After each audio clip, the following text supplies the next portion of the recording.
আমি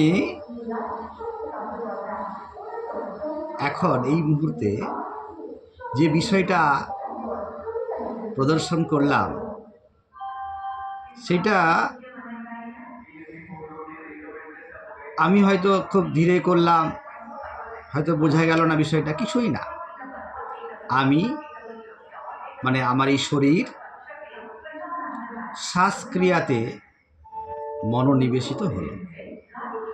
শ্বাস পেট বুক ভরে নিলাম আর ফুঁ দিয়ে শ্বাসটাকে ধীরে ধীরে বের করলাম। আর আমার চোখ বন্ধ করে মনটাকে নাভি মূলে দৃশ্য করলাম। নাভি মূলে আমি যুক্ত হলাম। কিভাবে নাভিটা উঠছে নামছে এইটা অনুভূতিতে আমি আমার মানস দৃষ্টিতে দর্শন এবং অনুভব করলাম। এইটা আমাদের বাড়ির মায়েরা কিন্তু প্রতিনিয়ত আগে করত। যখন পূর্বে আমাদের মাটির উনুন ছিল, সেই চঙা ছিল, সেটাতে আমাদের মাঝে মাঝে উনুন নেমে যেত, ফুঁ দিতে হতো। অনেকক্ষণ ধরে ফুঁ দিলে আমাদের সেই উনুন জ্বলত। দেখুন, প্রাচীনকালের বা পূর্বের মায়েরা এই রোগ ব্যাধিতে খুব কমই ভোগান্তি ভুগতেন। হয়তো ভুগতেন, অনেকে হয়তো সমস্যাও করতেন, কিন্তু বেশিরভাগটা কিন্তু ভালো থাকতেন। অর্থাৎ অন্য রোগে ভুগতে পারে, কিন্তু এই শ্বাস প্রশ্বাসজনিত সমস্যা মায়েদের খুব কমই হতো।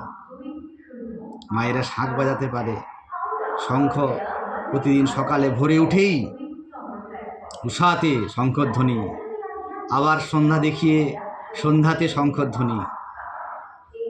তাতেও কিন্তু এই শ্বাসক্রিয়ার একটা ব্যায়াম অজান্তেই, প্রাণায়াম, শ্বাসক্রিয়ার প্রাণায়াম অজান্তেই করে তারা ফেলত।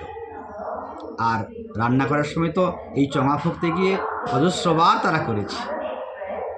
তাহলে আমাদের কর্ম আমাদেরকে অনেক কিছু কিন্তু অটোমেটিক্যালি বডিতে করিয়ে নিচ্ছে।